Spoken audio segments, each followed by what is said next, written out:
फिर स्वागत है आपका चैनल पे।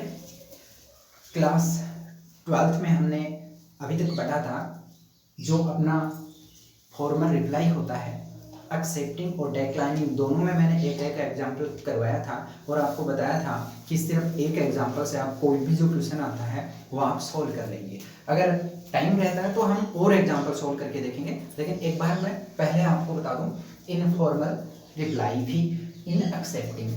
देखो मैंने आपको बताया था आपकी जो इन्विटेशन है उसमें जो आपका फॉर्मल है और इनफॉर्मल है तो दोनों में ही दो दो रिप्लाई हैं।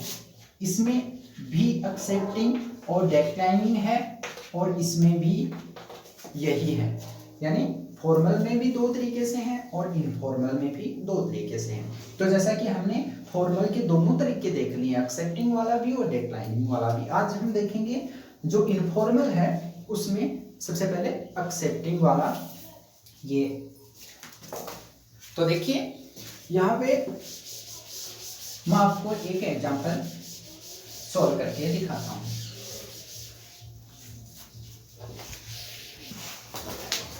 तो देखिए जो इनफॉर्मल रिप्लाई है उसका एक्सेप्टिंग में एक क्वेश्चन समझते हैं पहले।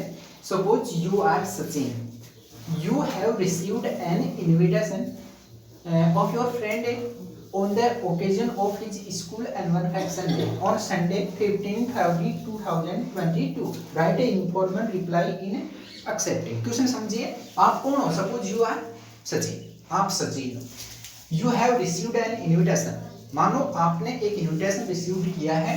किनका है? ऑफ योर फ्रेंड, आपके कोई भी मित्र का। On the occasion of, occasion क्या है? His school annual function day, उनकी विद्यालय का वार्षिकोत्सव है। कब का है?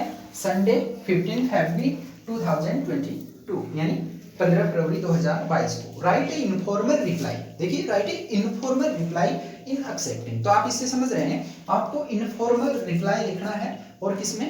एक्सेप्टिंग में। यहाँ आपको बहुत ध्यान से देखने की आवश्यकता पड़ती है। जब भी आपको रिप्लाई आएगा इसका फॉर्मल या इनफॉर्मल का, तो आपको यहाँ पे सारी इंफॉर्मेशन क्वेश्चन में दी जाएगी। जैसे इसमें दी हुई है ए इनफॉर्मल रिप्लाई इन एक्सेप्टिंग। अब देखो इसमें अंतर क्या है? इसमें अंतर ये है कि जब हम फॉर्मल रिप्लाई लिखते थे तो हमारा एक शेड्यूल था, एक फिक्स स्ट्रक्चर था, उसके मुताबिक ही, जिसमें आपने जैसा कि मैंने आपको बताया था कुछ चेंजेबल चीजें होती थी, कुछ अनचेंजेबल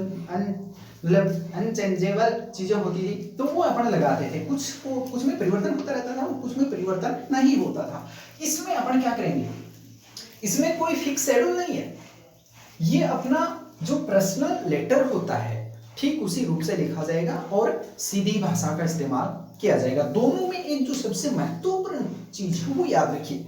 और चाहे आप फॉर्मल इनविटेशन का रिप्लाई लिख रहे हैं चाहे इनफॉर्मल का, उसमें एक चीज आपको बहुत याद रखनी है और वो क्या है? आपका जो फॉर्मल इनविटेशन है, फॉर्मल इनविटेशन आपको ओनली थर्ड पर्सन का ही यूज करना है, ओनली थर्ड पर्सन का यूज करना है। और इसमें अभी जो हम पढ़ेंगे इनफॉर्मल जो है उसमें हमें ओनली फर्स्ट और सेकंड का यूज करना है।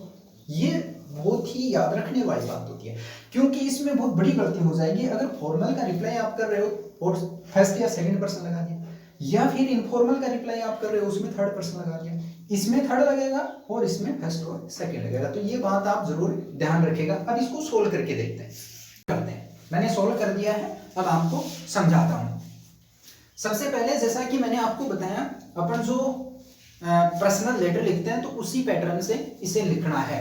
तो जैसा अपना पर्सनल लेटर में होता है, सबसे पहले अपन अपना एड्रेस लगाएंगे। तो ये मैंने एड्रेस लगाया, शिवनगर सी स्ट्रीट जयपुर, कोई भी एक एड्रेस आप लगाइए। इसके बाद में डेट होगी, तो डेट हमने लगा दिया 25 जनवरी 2022। इसके बाद में संबोधन लिखेंगे डियर मोहन, तो यहाँ हमने लगा दिया डियर मोहन। इसके बाद में अपन स्टार्ट करेंगे, जैसे अपने एक अमूमन पर्सनल लेटर लिखते हैं। तो यहाँ पे देखिए आप समझिए, I am very pleased to know that your school is going to celebrate its annual function day on Sunday 15 February 2022. I promise to you to reach at a time in your school. Convey my regards to your parents.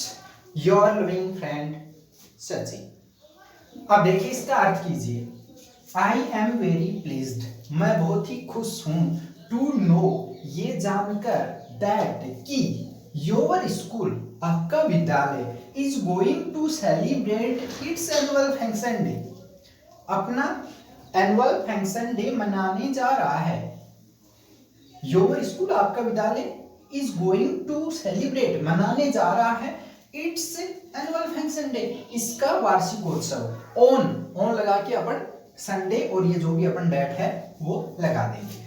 I promise to you, मैं आपसे वादा करता हूं, to reach at time, समय पर पहुंचने का, in your school, आपके विद्यालय में। देखो ये तो था भी, अपन एक्सेप्टिंग में एक्सेप्टेंस स्वीकार करेंगे तो यहाँ पे वो बात आ गई ना कि मैं समय पे पहुंच जाऊंगा। लास्ट में convey my regards to your parents, उनके पेरेंट्स को अपन रिगार्ड्स भेज देंगे, और लास्ट में योर लविंग फ्रेंड सचिन लगा देंगे। तो ये कोई भी जो एग्जाम्पल आता है आप इस तरीके से आप कर सकते हैं। तो उसकी शुरुआत कैसे करेंगे आप, I am very please to know that, I am very please to know that, यहां ये आप लाइन वैसे की वैसे रख लेंगे।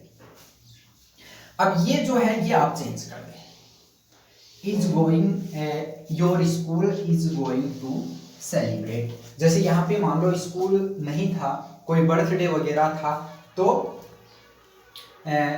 You are going to celebrate your birthday, इस प्रकार से आ जाता है ना। या कोई भी अन्य कोई फेस्टिवल वगैरह है तो वो आ जाएगा। इसके बाद में अपन क्या लगाएंगे, ऑन लगा के इसका डे और डेट लगाएंगे, और फिर ऐसे कोई भी सेंटेंस अपन इसमें इस्तेमाल करेंगे जो स्वीकार करने के लिए हो, कि जैसे मैं डेफिनेटली पहुंच जाऊंगा, समय पे पहुंच जाऊंगा, या मुझे आने में खुशी है, मेरे परिवार के साथ आने में खुशी है ना।